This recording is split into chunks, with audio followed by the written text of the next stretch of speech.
जय श्री हरि। श्रीमद्भागवत महापुराणम षष्ठः स्कंधः अथ त्रयोदशोऽध्यायः।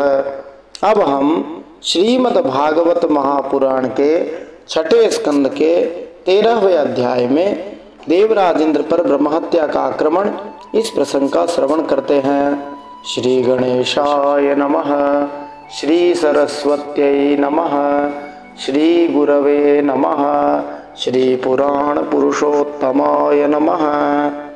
पिछले छठे स्कंद के 12वें अध्याय में वृत्रासुर के वध का प्रसंग सुनते हुए हमने जाना कि वृत्रासुर ने देवराजेंद्र पर अपने परिघ से जोरदार प्रहार किया। परिघ एक लोहे की बल्लम जैसी आकृति का शस्त्र हुआ करता है। जैसे ही वृत्रासुर ने देवराजेंद्र पर प्रहार किया, देवराजेंद्र के हाथ से वज्र नीचे गिर गया और वह वज्र देवराजेंद्र के हाथ से छूटकर वृत्रासुर के पास ही जा पड़ा था। इस कारण से लज्जित होकर इंद्र ने उसे फिर उठाया नहीं। तब वृत्रासुर ने देवराजेंद्र से कहा भी कि आप मुझे मार डालिए, यह विषाद करने का समय नहीं है। फिर वृत्रासुर देवराजेंद्र से कहते हैं कि इस संसार में केवल भगवान श्री हरि ही इस संसार की उत्पत्ति, स्थिति और प्रलय करने में समर्थ हैं। उनके अलावा दूसरे प्राणियों को सदा ही विजय मिले, ऐसी कोई आवश्यक बात नहीं है।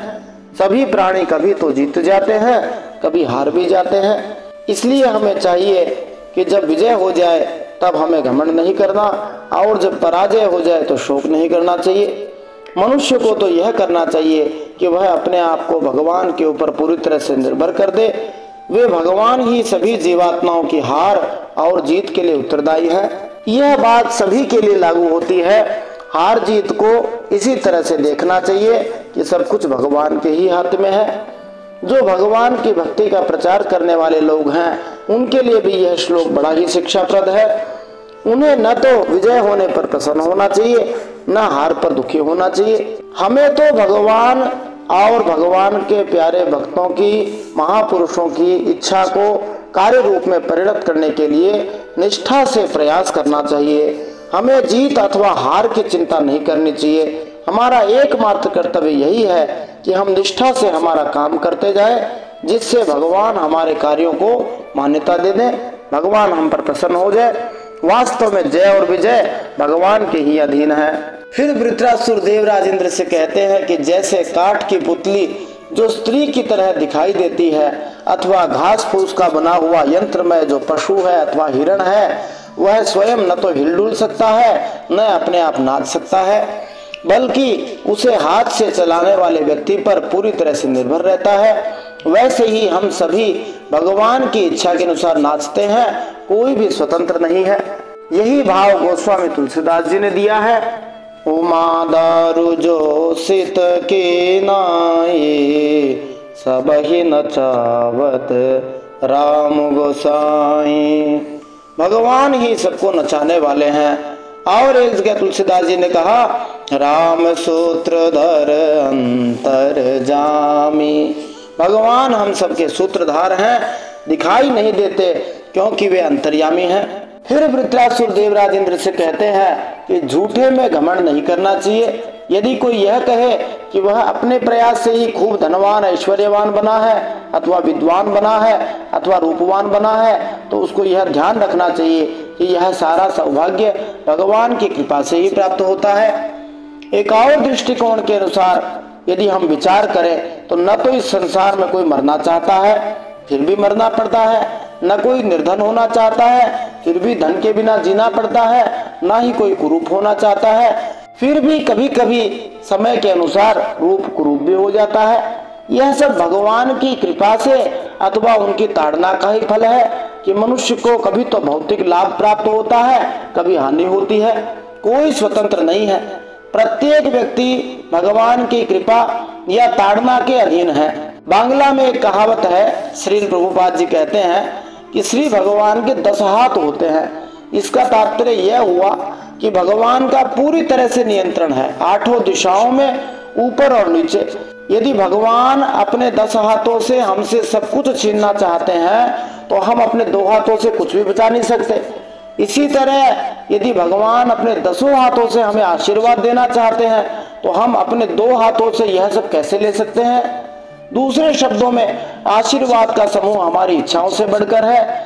यद्यपि हम अपनी संपत्ति से अलग होना नहीं चाहते, लेकिन फिर भी भगवान उसे बलपूर्वक हमसे छीन लेते हैं और कभी भी हमको इतना सारे वरदान दे देते हैं कि हम उनको ग्रहण ही नहीं कर पाते। यद्यपि हम हमारी सुखदायी परिस्थितियों से अलग नहीं होना चाहते, फिर भी कभी कभी श्री भगवान उन स्थितियों को बलपूर्वक हमसे छीन लेते हैं और कभी भी हमको इतने सारे वरदान दे देते हैं कि हम उन सबको ग्रहण ही नहीं कर सकते। इसलिए चाहे सुख हो या दुख, हम स्वतंत्र नहीं है। सब कुछ भगवान की परम इच्छा पर ही निर्भर करता है। इसलिए जैसे बिना इच्छा के होने पर मृत्यु और अपयश आदि प्राप्त हो जाते हैं, वैसे ही जब भगवान की कृपा हो जाती है तो भले ही इच्छा ना हो, आयु, लक्ष्मी, यश और ऐश्वर्य सभी प्राप्त हो जाते हैं। तो सार यही निकला कि इन चीजों के लिए प्रयत्न करने की आवश्यकता नहीं है। इसलिए कभी हमें यश मिल जाए, विजय मिल जाए, सुख मिल जाए अथवा जीवन मिल जाए, कोई जन्म ले जाए तो बहुत ज्यादा प्रसन्न नहीं होना चाहिए। कभी कभार अपयश भी मिल जाता है, पराजय भी मिल जाती है, दुख भी आ जाता है, कोई परिवार में मर भी जाता है तो बहुत ज्यादा दुखी नहीं होना चाहिए। गोस्वामी तुलसीदास जी ने भी यही भाव दिया है, हानि लाभ जीवन मरण यश अपयश विधिहात। हानि लाभ जीवन मरण यश अपयश ये सब भगवान के हाथ में है, इसलिए ज्यादा सुखी दुखी नहीं होना चाहिए। वृत्रासुर कहते हैं यह युद्ध क्या है, यह तो जुए का खेल है, तो इसमें बाजी किसकी लगती है? इस जुए में प्राणों की ही बाजी लगती है। इस युद्ध रूपी जुए में पासे किस चीज के डाले जाते हैं? तो बाणों के ही पासे डाले जाते हैं। चौसर क्या है? तो वाहन ही चौसर है। और इस युद्ध रूपी जुए में यह पता नहीं लगता कौन जीतने वाला है और कौन हारने वाला है। देवताओं में श्रेष्ठ राजा इंद्र को अपने शत्रु वृत्रासुर का उपदेश सुनकर आश्चर्य हुआ। इतनी सारी बातें जो हमने अभी सुनी है, ये सभी एक असुर सुना रहा है, इतना उच्च कोटि का भक्त है। तो देवराज इंद्र भी चकित हो गए कि असुर होकर भी इतनी ज्ञान की बातें कर रहा है। तब उसे प्रहलाद महाराज और बलि महाराज जैसे भगवान के भक्तों की याद हो आई, जो असुरों के कुल में ही उत्पन्न हुए थे। इस प्रकार देवराज इंद्र की आंखें खुल गई और उन्होंने वृत्रासुर से कहा, तुम तो बड़े ही उत्तम कोटि के भक्त हो, तुमने तो श्री हरि की अनन्य भाव से भक्ति की है और तुमने भगवान की माया को पार कर लिया है, इसीलिए असुरोचित भाव छोड़कर तुम महापुरुष हो गए हो। जो मनुष्य परम कल्याणकारी श्री हरि की भक्ति में स्थिर है, वह अमृत के समुद्र में तैरता है। उसके लिए छोटे छोटे गड्ढों के जल से कोई प्रयोजन नहीं रहता। एक सच्चे भक्त का यही संकल्प होना चाहिए, जिसे अमृत का समुद्र ही मिल गया हो, वह छोटे मोटे गड्ढों के पानी से क्या मतलब रख सकता है। ऐसे ही जिसे भगवान श्री हरि की भक्ति प्राप्त हो गई हो, उसे दूसरी चीजों की आवश्यकता कहाँ पड़ जाती है। इंद्र के वज्र का नाम शतपर्वा है, क्योंकि उसके अंदर 100 गांठें बताई जाती है। वृत्रासुर के पेट में पहुंचने के बाद भी देवराज इंद्र भगवान श्री नारायण के कवच के द्वारा सुरक्षित होने के कारण मरा नहीं। लेकिन श्रील प्रभुपाद ने श्रीमद् भागवत की अपनी व्याख्या में लिखा है कि श्रील विश्वनाथ चक्रवर्ती ठाकुर ने इसकी व्याख्या इस प्रकार की है, वास्तव में यहाँ वृत्रासुर नहीं बल्कि इंद्र मारा गया था। जब वृत्रासुर ने हाथी के सहित इंद्र को निगल लिया तो उसने सोचा कि मैंने तो इंद्र को मार डाला, इसलिए अब लड़ने की कोई आवश्यकता नहीं है, अब मुझे श्री भगवान के परम धाम जाना है। ऐसा सोचते हुए वृत्रासुर ने अपने सारे शारीरिक कार्यकलाप बंद कर दिए और समाधि धारण कर ली। वृत्रासुर के शरीर की शांत अवस्था का लाभ उठाकर इंद्र ने असुर का पेट फाड़ डाला और वृत्रासुर की समाधि के कारण बाहर निकलने में समर्थ हो गया।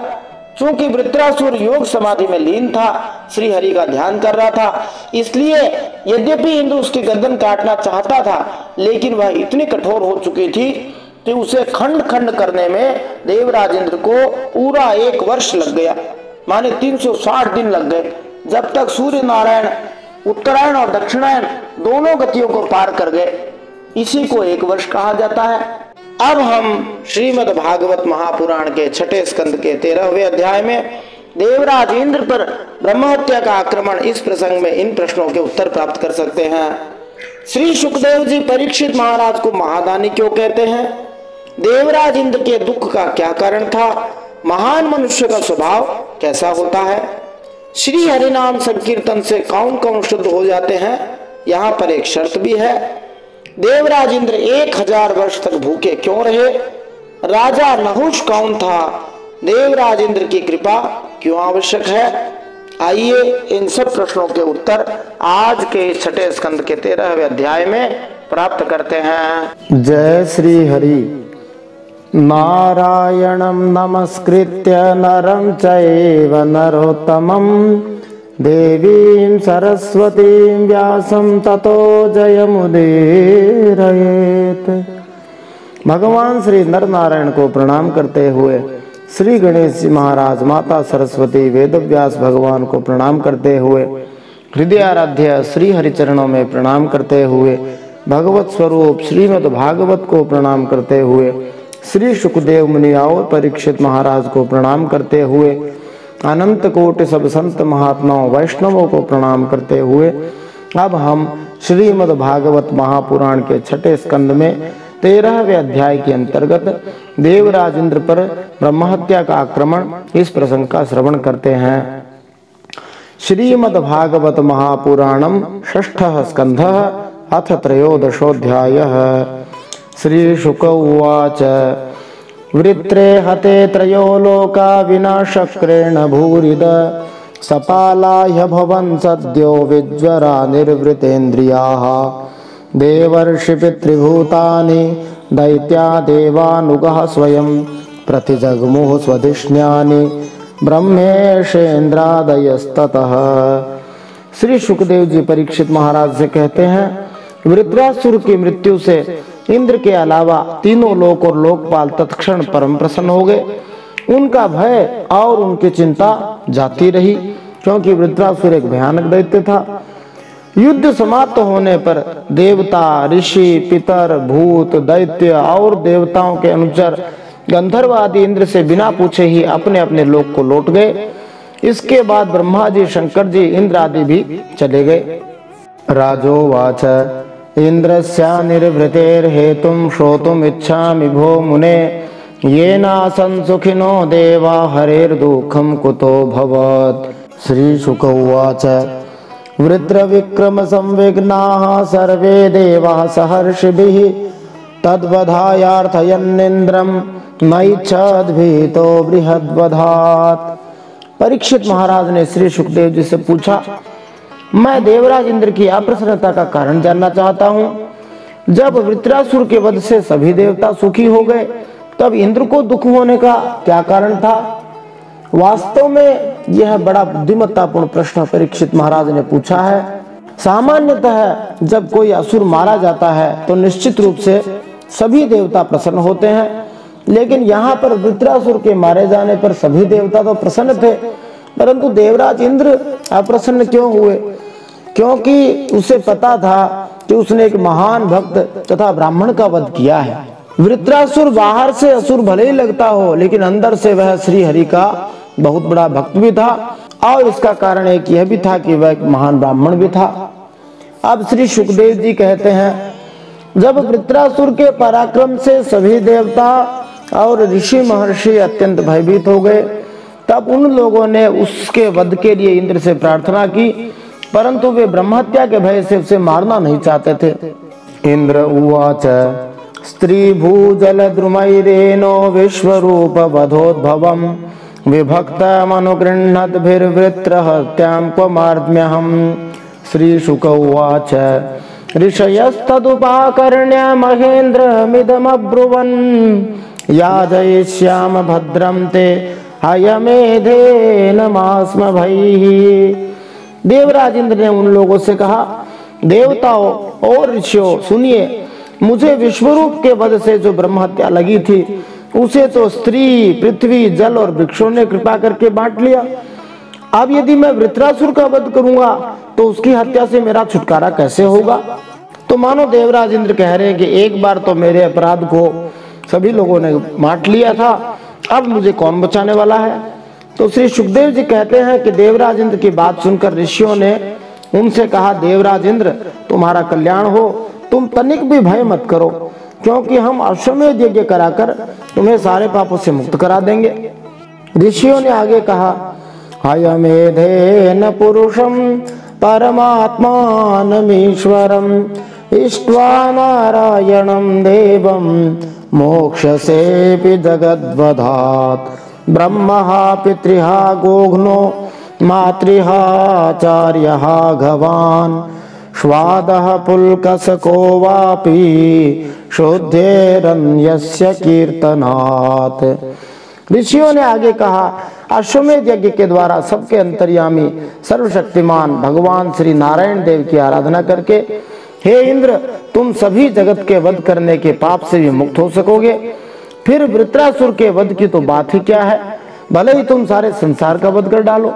हे देवराज इंद्र, भगवान के नाम संकीर्तन मात्र से ब्राह्मण, पिता, गाय, माता, आचार्य आदि की हत्या करने वाले महापापी, कुत्ते का मांस खाने वाला जो चांडाल होता है और कसाई भी शुद्ध हो जाते हैं। तो फिर तुम्हारा तो अपराध है ही क्या।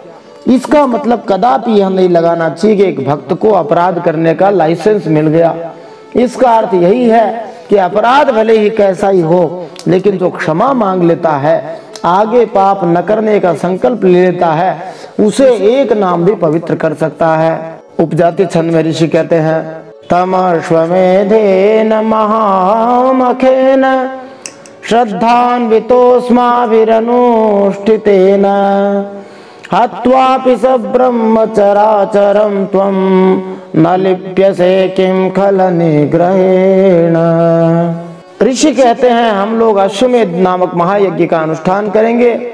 उसके द्वारा श्रद्धा से भगवान की आराधना करके तुम ब्रह्मा पर्यंत समस्त चराचर जगत की हत्या के पाप से भी लिप्त नहीं होगे।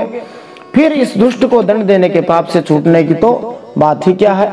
तो बृहद विष्णु पुराण में कहा भी गया है कि नामनो हि यावती शक्ति पाप निर्हरणे हरे तावत कर्तुम न शक्नोति पातकम पातकी नरः। भगवान श्री हरि के एक नाम में इतनी शक्ति है, जितना कोई मनुष्य जो बहुत घनघोर पातकी रहा हो उतने पाप नहीं कर सकता। इसका मतलब यह है कि आगे अपराध नहीं करे, यही शर्त है। जो भगवान का नाम लेकर पाप करता है उसका पाप वज्र लेप हो जाता है, उसको कभी भी उस पाप से मुक्ति नहीं मिलती। इसलिए श्री हरि का नाम केवल अपराध की क्षमा के लिए ही लिया जाना चाहिए। आगे अपराध नहीं करूंगा ऐसा संकल्प लेकर भगवान का नाम जप करना चाहिए, कीर्तन करना चाहिए। श्री शुक उवाच एवं संचोदितो विप्रैर्मरुत्वानहनदरिपुं ब्रह्महत्या हते तस्मिन् नाससाद वृषा कपिं तैन्द्रः स्मासहत्तापं निर्वृतिर्नामुमाविशत् ह्रीमन्तं वाच्यतां प्राप्तं सुखयन्त्यपि नो गुणाः। श्री सुखदेव जी कहते हैं, हे परीक्षित, इस प्रकार ब्राह्मणों से प्रेरणा प्राप्त करके देवराज इंद्र ने वृत्रासुर का वध किया था। अब उसके मारे जाने पर ब्रह्महत्या इंद्र के पास आई। तो वृत्रासुर को मारने के बाद इंद्र ब्रह्महत्या के पाप फल से नहीं बच सका। पहले उसने परिस्थितिवश क्रोध में आकर विश्वरूप नामक ब्राह्मण की हत्या कर दी थी, किंतु इस बार ऋषियों के उपदेश के अनुसार उसने जानबूझकर एक दूसरे ब्राह्मण का वध किया था। अतः पाप फल पहले से भी ज्यादा बड़ा था। श्री प्रभुपाद जी यहाँ कहते हैं कि इंद्र को प्रायश्चित करने के लिए यज्ञ करके इस पाप से मुक्त नहीं किया जा सकता था, उसे अपने पापों के भयंकर फल भोगने पड़े। और जब वह उनसे मुक्त हुआ तभी ब्राह्मणों ने उससे अश्वमेध यज्ञ करवाया। श्री भगवान के नाम जप के बल पर जानबूझकर पाप कर्म करने या फिर प्रायश्चित कर लेने से किसी को, यहाँ तक कि इंद्र या नहुस को भी छुटकारा नहीं मिल सकता। इसलिए भगवान के नाम का इस प्रकार से दुरुपयोग नहीं करना चाहिए कि मैं पाप करता रहूंगा, वो नाम पाप काटता रहेगा। देवताओं की सलाह से इंद्र ने वृत्रासुर का वध कर तो दिया और इस पाप में हत्या के कारण उसे कष्ट उठाना पड़ा। यद्यपि अन्य देवतागण प्रसन्न थे, लेकिन वृत्रासुर की हत्या से उसे तनिक भी प्रसन्नता न हुई। इंद्र के इस क्लेश से अन्य उत्तम गुण जैसे धैर्य और ऐश्वर्य उसके सहायक नहीं बन सके। तो यहाँ एक बात ध्यान देने की है कि मनुष्य के पास कितना ही भौतिक ऐश्वर्य क्यों न हो जाए, खूब पैसे हो जाए, खूब जमीन जायदाद हो जाए, पाप कर्म करके वह कभी भी प्रसन्न नहीं रह सकता। इंद्र ने इस बात को सत्य पाया। लोग उसकी निंदा करने लग गए कि इस व्यक्ति ने स्वर्ग का भौतिक सुख भोगने के लिए ब्राह्मण की हत्या कर दी। यद्यपि इंद्र स्वर्ग का राजा और भौतिक ऐश्वर्य भोग रहा है, लेकिन जनता के दोषारोपणों के कारण वह निरंतर दुखी ही था। इसलिए कभी भी अन्याय का कार्य नहीं करना चाहिए, पाप कर्म नहीं करने चाहिए। अब ब्रह्म हत्या किस प्रकार की होती है वो बता रहे हैं। ताम ददर्शानुधावन्तीं चांडालीमिव रूपिणीं जरया वेपमानांगीं यक्ष्मग्रस्तामसृक्पटां विकीर्य पलितान् केशांस् तिष्ठ तिष्ठेति भाषिणीं मीनगन्ध्य सुगंधेन कुर्वती मार्गदूषणम्। देवराज इंद्र ने देखा कि ब्रह्म हत्या साक्षात चांडाली के समान उनके पीछे पीछे दौड़ी आ रही है। बुढ़ापे के कारण उसके सारे अंग कांप रहे हैं, क्षय रोग उसे सता रहा है, सारे वस्त्र खून से लथपथ हो रहे हैं। जिसको क्षय रोग हो जाता है उसके खूब खून गिरता है, जिससे कपड़े लाल हो जाते हैं। वह अपने सफेद सफेद बालों को बिखेरे ठहर जा इस प्रकार चिल्लाती आ रही है। उसके श्वास के साथ मछली जैसी दुर्गंध आ रही है, जिसके कारण मार्ग भी दूषित होता जा रहा है। न भोगतो दिशः सर्वाः सहस्राक्षो विषाम पते प्रागुदीचीं दिशम तूर्णम प्रविष्टो नृपमानसम। देवराज इंद्र उस ब्रह्म हत्या के भय से दिशाओं और आकाश में भागते फिरे। अंत में कहीं भी शरण न मिली तो उन्होंने पूर्व और उत्तर के कोने में स्थित मानसरोवर में शीघ्रता से प्रवेश कर लिया। फिर उपजाति छंद में कहते हैं, स आवसत पुष्करनाल तंतु न लब्ध भोगो यदिहाग्निदूतः वर्षाणि सहस्रमलक्षितोऽन्तः संचिन्तयन् ब्रह्मवदाद् विमोक्षम्। देवराज इंद्र मानसरोवर के कमलनाल के तंतुओं में 1000 वर्षों तक छिपकर निवास करते रहे और सोचते रहे कि ब्रह्म हत्या से मेरा छुटकारा कैसे होगा। इतने दिनों तक उन्हें भोजन के लिए किसी प्रकार की सामग्री न मिल सकी, क्योंकि वे इंद्र देवता अग्नि देवता के मुख से भोजन करते हैं। जब अग्नि में अग्नये स्वाहा इंद्राय स्वाहा इस प्रकार से आहुति दी जाती है तो देवताओं को तृप्ति मिलती है, और अग्नि देवता जल के भीतर कमल तंतु में जा नहीं सकते थे, इसलिए देवराज इंद्र भूखे रहे।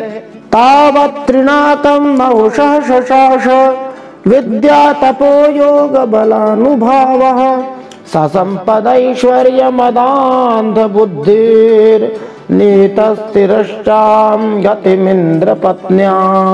जब तक देवराज इंद्र कमल तंतुओं में रहे तब तक अपनी विद्या तपस्या और योग बल के प्रभाव से राजा नहुस स्वर्ग का शासन करते रहे। तो इससे एक बात यह पता लगती है कि यदि कोई ठीक प्रकार से विद्या तपस्या योग बल के द्वारा अपनी शक्ति का वर्धन कर ले तो वह देवराज इंद्र के पद पर पहुंच सकता है।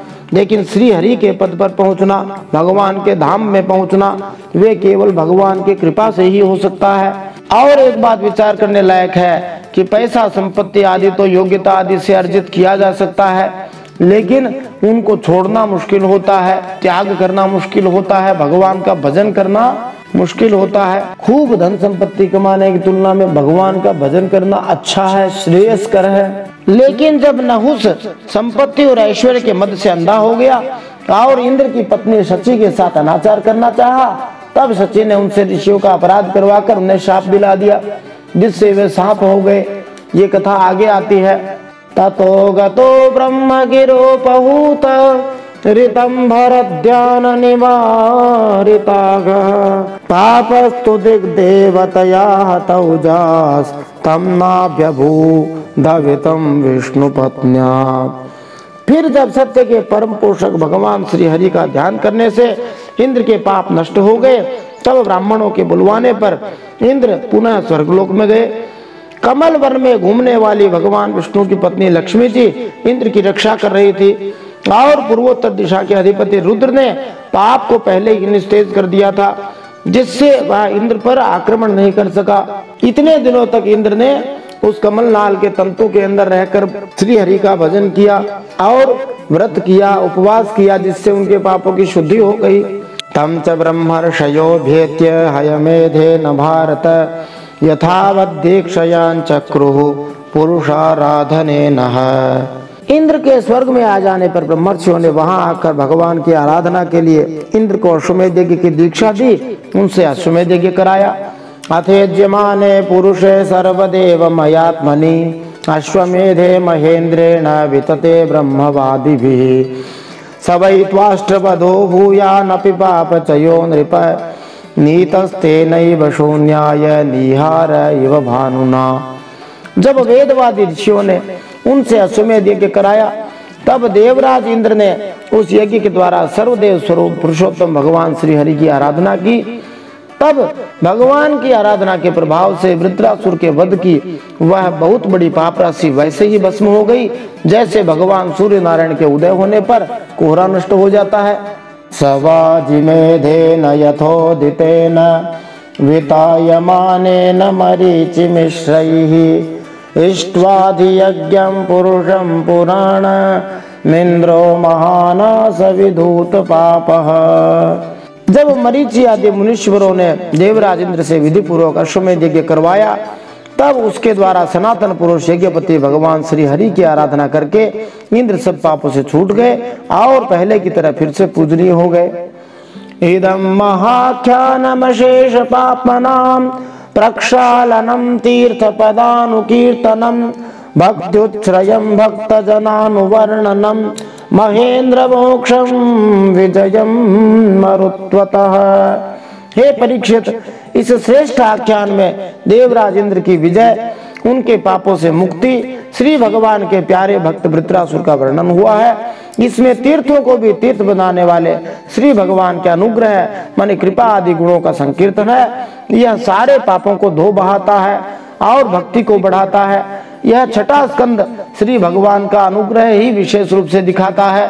पहले अजामिल पे दिखाया, अब ये वृत्रासुर पे दिखाया है, फिर देवराज इंद्र पे भगवान का अनुग्रह हुआ है।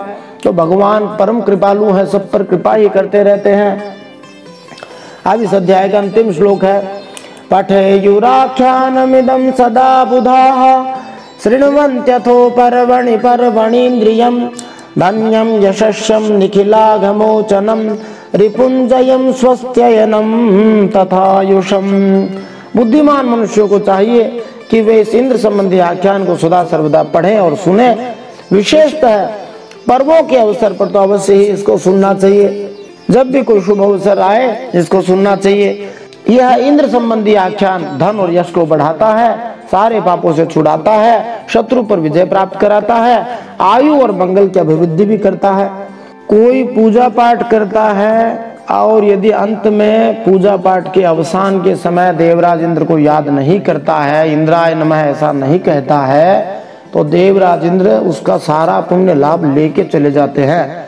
इस आख्यान का, इस चरित्र का जो श्रवण और पाठ करता है उस पर देवराज इंद्र प्रसन्न हो जाते हैं, क्योंकि इस चरित्र में देवराज इंद्र पर संकट ही संकट आए। सबसे पहले गुरु का अनादर हुआ तो दूसरा गुरु बनाना पड़ा, देवताओं का असुरों से युद्ध हुआ, हार हुई, फिर बाद में अपने गुरु को भी मारना पड़ा तो ब्रह्म हत्या लग गई, दूसरा अपराध हो गया।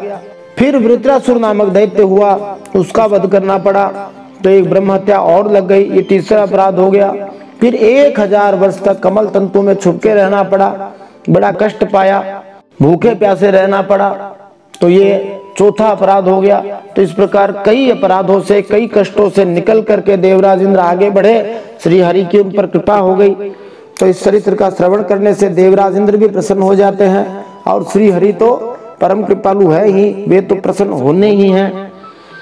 इति श्रीमद्भागवते महापुराणे पारमहंस्यां संहितायां षष्ठ स्कंधे इंद्र विजयो नाम त्रयोदशोऽध्यायः।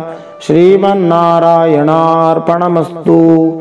इस प्रकार श्रीमद्भागवत महापुराण परमहंसों की संहिता छठे स्कंद में देवराज इंद्र की विजय नामक 13वां अध्याय भगवान श्री नारायण के चरणों में समर्पित हो।